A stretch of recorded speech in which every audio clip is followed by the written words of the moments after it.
दोस्तों 22 साल का एक लड़का अपने गांव में जब घूमने के लिए निकलता है, जितनी भी महिलाएं हो उस लड़के को देख करके मोहित हो जाया करती हैं। उस लड़के का जो शरीर होता है, उस लड़के की जो पर्सनालिटी होती है। एक दिन उसी गांव की एक महिला जो कि उससे उम्र में बड़ी होती है, वो महिला उस लड़के को अपने पास में बुलाती है और पास में बुला करके उस लड़के से अपने प्यार का इजहार कर देती है। अब वो लड़का उस महिला के प्यार को एक्सेप्ट कर लेता है और फिर वो महिला उस लड़के के साथ में रिलेशनशिप में हो जाती है। और फिर एक नहीं बल्कि दो दो महिलाएं उस लड़के के साथ में एक साथ अपनी शरीर की हवस को शांत करने लगती हैं। और फिर एक दिन वो दोनों महिलाएं कुछ इस तरीके से उस लड़के के साथ अपनी हवस को शांत करने लगती हैं कि उन दोनों महिलाओं की जान चली जाती है। तो आदाब, नमस्कार, सत श्री अकाल, मैं सागर पटेल। दोस्तों, कहानी शुरू करें उससे पहले आप लोगों से एक छोटा सा निवेदन है कि अगर अभी तक आप लोगों ने मेरे इस चैनल को सब्सक्राइब नहीं किया है तो मेरे इस चैनल को सब्सक्राइब कर बेल आइकन को जरूर दबाएं, जिससे कि मेरा हौसला बढ़ता रहे। तो आज की ये जो कहानी है, इस कहानी की शुरुआत होती है आज से करीब 5 साल पहले।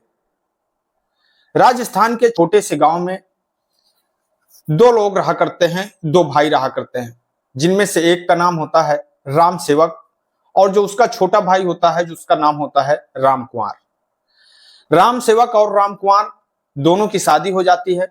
दोनों की अपनी अपनी पत्नियां होती हैं जो देखने में बेहद सुंदर होती हैं।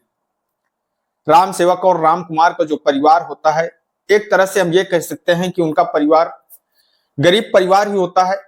वो दोनों जो उनके पास में थोड़ी बहुत खेती बाड़ी होती है, उस खेती बाड़ी को करते हैं और खेती बाड़ी करने के बाद में मेहनत मजदूरी करते हैं, किसी काम की तलाश कर लेते हैं, जिससे कि उन्हें एक्स्ट्रा इनकम हो जाती है जो उनको परिवार को चलाने में उनकी मदद करती है। पर इसी गांव में एक लड़का रहा करता है जिसका नाम होता है राजेश। राजेश की उम्र करीब 22 वर्ष के आसपास होती है।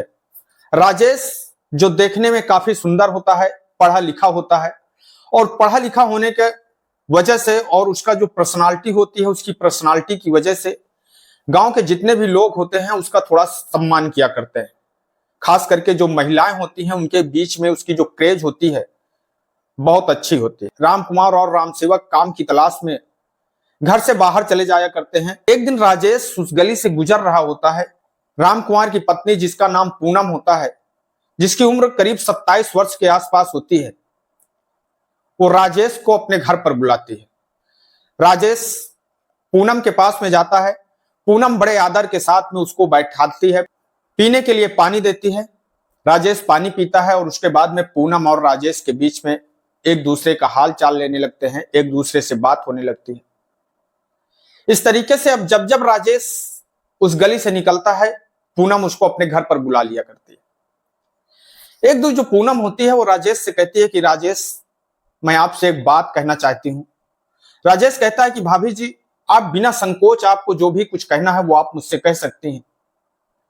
तभी जो पूनम होती है वो राजेश से कहती है कि राजेश, आप देखने में बहुत ही हैंडसम लगते हो, आपकी जो पर्सनालिटी है वो बहुत अच्छी है, आप इतने सुंदर लगते हो कि आपको अगर कोई भी लड़की देखती होगी, कोई भी महिला देखती होगी तो आपको देख करके उसका मन विचलित हो जाता होगा। जैसे ये बात राजेश सुनता है तो राजेश मुस्कुराने लगता है, कहता है कि भाभी जी ऐसी कोई बात नहीं है, मैं वैसे इतना सुंदर नहीं हूं जितना आप मेरी तारीफ कर रही हो। पूनम कहती है कि आप मानो या ना मानो पर आप हमें बहुत अच्छे लगते हो। राजेश इस बात को समझ नहीं पाता है और इस तरीके से बातों का सिलसिला बढ़ता रहता है।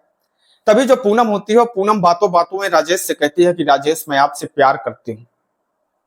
राजेश जैसे इस बात को सुनता है वो एक तरह से चौंक जाता है, वो थोड़ी देर के लिए शांत रहता है और उसके बाद में फिर वो कहता है कि भाभी जी, आप ये क्या कह रही हैं, आप हमसे उम्र में बड़ी हैं, आप एक तरह से मेरे बड़े भाई की पत्नी हैं। पर जो पूनम होती है वो जिद करने लगती है, वो कहती है कि राजेश, मेरी एक इच्छा है, मेरी एक तमन्ना है, ये बात कभी किसी को मालूम नहीं पड़ेगी, एक बार आप मेरी इस इच्छा को पूरी कर दीजिए। राजेश कहता है कि नहीं भाभी, बहुत मना करने की कोशिश करता है, नहीं भाभी मैं ऐसा नहीं कर सकता हूं। पर पूनम उससे जिद करने लगती है, कहती है कि मैं आपसे ये नहीं कहती हूं कि आप मेरे साथ रिलेशनशिप में रहें, बस आप मुझसे एक अच्छी दोस्ती कर ले, कभी समय मिलेगा तो हम लोग एक दूसरे के साथ में समय व्यतीत करेंगे। अब राजेश जो होता है वो भी पूनम की जब इस जिद को देखता है, पूनम की सुंदरता को देखता है, तो कहीं ना कहीं उसका मन भी विचलित हो जाता है और वो भी अब इस बात के लिए राजी हो जाता है। तो इस तरीके से उन दोनों के बीच में अक्सर बातचीत होने लगती है, अक्सर दोनों एक दूसरे से मिलने लगते हैं। फिर जब उन्हें समय मिलता है, जब उसके घर में उसका जो पति होता है वो नहीं होता, घर के बाकी सदस्य नहीं होते, तब वो राजेश को अपने घर पर बुलाती है और बुलाने के बाद में अपनी जितनी भी इच्छाएं होती हैं वो राजेश के साथ में पूरी करती है। इस तरीके से जो उन दोनों का प्रेम संबंध होता है वो चल रहा होता है। जब पूनम राजेश के साथ में अपने घर के अंदर निवस्त्र होकर के आपत्तिजनक हालत में होते हैं, एक दूसरे के साथ में रिलेशनशिप में होते हैं, इस समय जो पूनम की जेठानी होती है, इसका नाम रेखा होता है, रेखा अचानक से घर पर आ जाती है और जैसे वो पूनम को देखती है कि पूनम किसी लड़के के साथ में निवस्त्र है, उसके बदन पर एक भी कपड़े नहीं हैं और वो दोनों इस पोजीशन पर होते हैं, इस हालत पर होते हैं कि जैसे ही वो उसकी नजर पड़ती है तो चुपचाप खड़ी होकर के बस उन दोनों को थोड़ी देर देखती रहती है। के बाद में जब वो दोनों कपड़े पहन करके कमरे से बाहर निकलते हैं और तब वो राजेश से कहती है कि राजेश, जो तुम पूनम के साथ कर रहे थे वो अब आपको मेरे साथ में भी करना पड़ेगा। राजेश उस समय कुछ नहीं बोलता, कहता है कि भाभी मैं आपके साथ में ये नहीं कर सकता हूं। रेखा कहती है कि अगर आप पूनम के साथ में ये सब कुछ कर सकते हो तो फिर हमारे साथ में क्यों नहीं कर सकते हो? अगर आप हमारे साथ में सब कुछ नहीं करोगे तो फिर हम ये सारी बात घर वालों को बता देंगे और फिर आप जानते हो कि इसके परिणाम क्या होंगे। राजेश डर जाता है, जो पूनम होती है वो भी डर जाती है, वो दोनों राजी हो जाते हैं। राजेश कहता है कि ठीक है, अगर आप कह रही हैं तो हम आपके साथ में भी वह सब कुछ करने के लिए तैयार हैं जो हम पूनम के साथ में करते हैं।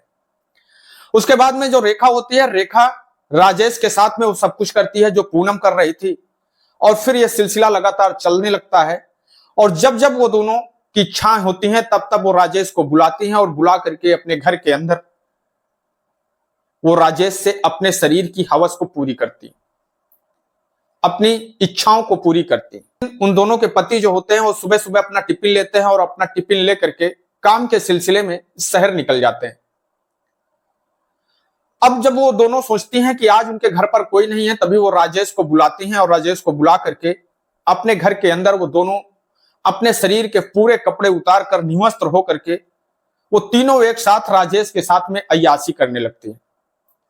पर उस दिन जो राम कुमार होता है उसे काम नहीं मिलता और काम नहीं मिलता इसलिए वो घर दोपहर में ही आ जाता है और जैसे ही वो अपने घर पर आता है तो वो देखता है कि जो उसकी पत्नी और उसकी जो भाभी हैं वो गांव के ही एक लड़के के साथ में, जिसका नाम राजेश है, उसके साथ में आपत्तिजनक हालत में है।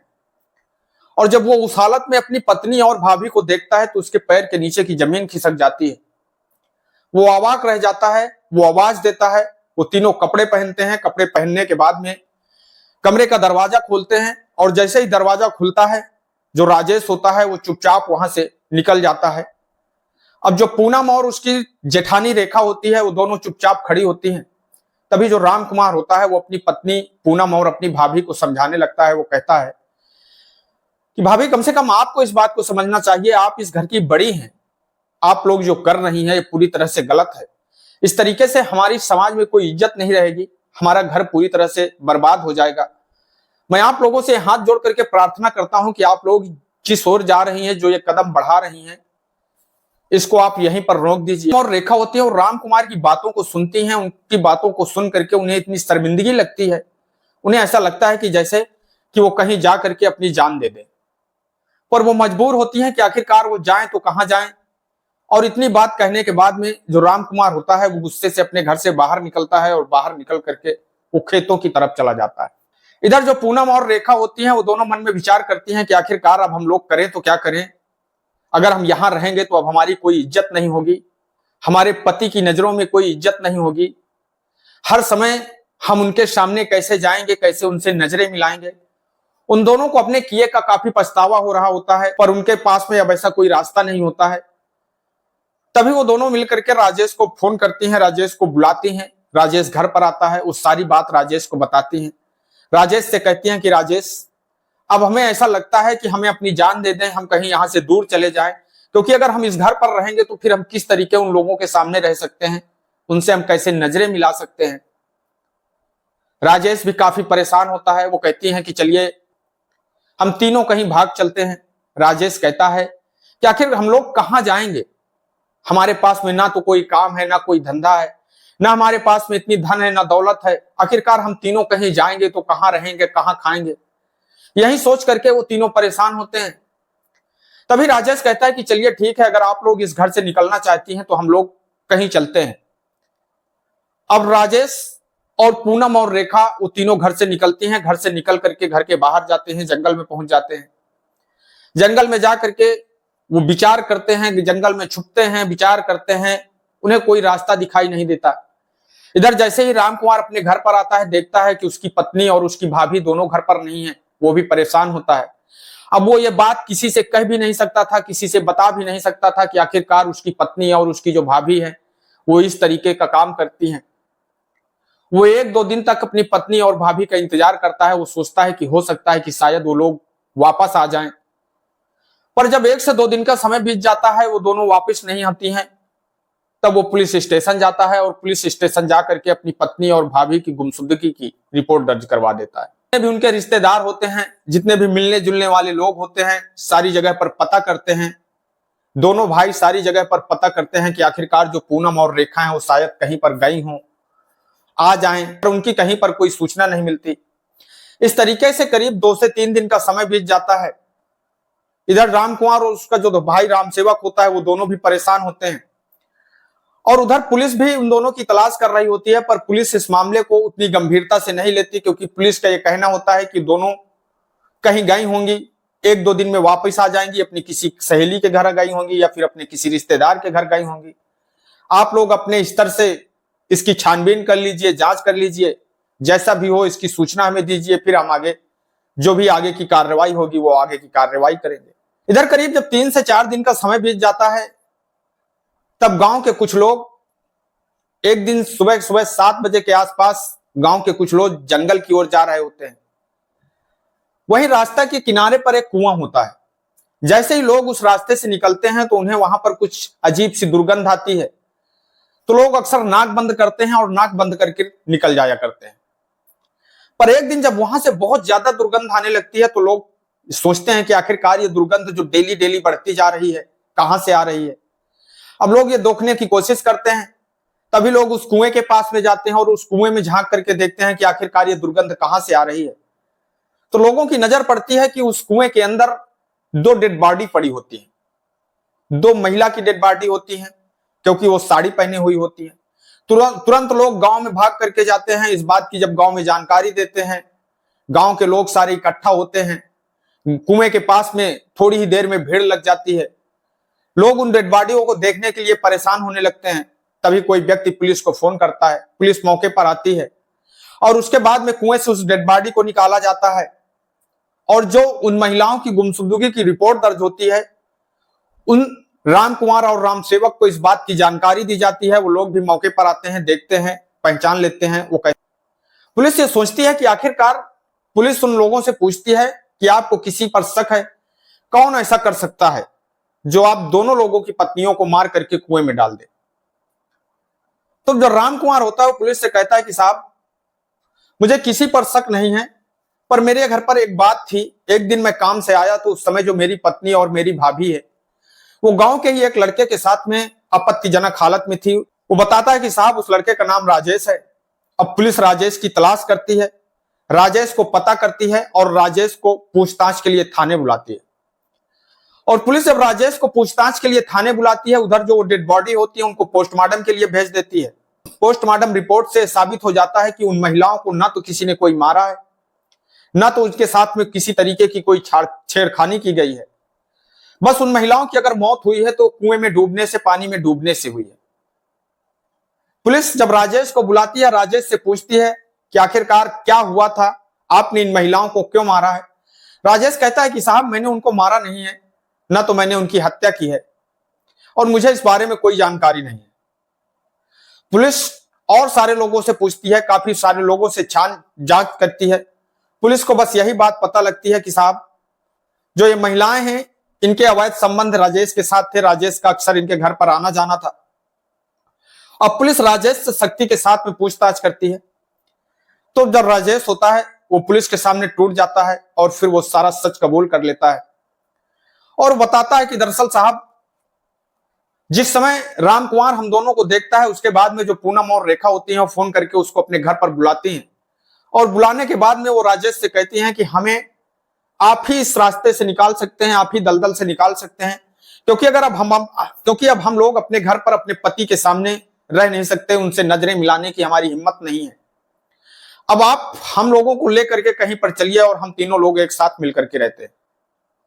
राजेश कहता है कि साहब मुझे कोई विकल्प समझ में नहीं आया।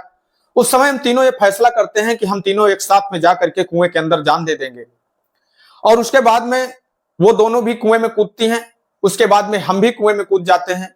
पर साहब, जैसे ही हम कुएं में कूदते हैं हमें तैरना आता था और हम अपने आप को बचाने की कोशिश करते हैं और उस समय फिर हम बच करके कुएं से बाहर आ जाते हैं। पर वो दोनों शायद तैरना नहीं जानती थी, इसलिए उन दोनों की डूब करके मौत हो जाती है। पुलिस जैसे ही इस बात को सुनती है वो राजेश को गिरफ्तार करती है और गिरफ्तार करने के बाद में राजेश का चालान कर देती है। उधर वो जो दोनों महिलाएं होती हैं उनकी जो डेड बॉडी होती है वो उनके पतियों को दी जाती है, वो उनका अंतिम संस्कार कर देते हैं। दोस्तों, इस कहानी से हम लोगों को एक सबक लेनी चाहिए, एक सीख लेनी चाहिए कि किस तरीके वो महिलाएं, शादीशुदा महिलाएं जो किसी के प्यार में इतनी अंधी हो जाती हैं, इतनी दीवानी हो जाती हैं, अपने शरीर की हवस को पूरा करने के लिए, अपनी शरीर की जरूरतों को पूरा करने के लिए इस तरीके का रास्ता चुन लेती हैं जहां पर उन दोनों की मौत हो जाती है और वो दोनों सदा सदा के लिए इस दुनिया से चली जाती है। दोस्तों, इस घटनाक्रम को सुनाने का उद्देश्य किसी को ठेस पहुंचाना नहीं है, किसी को दुख पहुंचाना नहीं है, बल्कि आप लोगों को सजग करना है, सतर्क करना है। मैं आपका दोस्त सागर पटेल इन्हीं शब्दों के साथ में आपसे विदा लेते हैं। कल फिर मिलेंगे किसी एक नई कहानी के साथ में, किसी एक नई घटना के साथ में। तब तक के लिए नमस्कार, जय हिंद, जय भारत।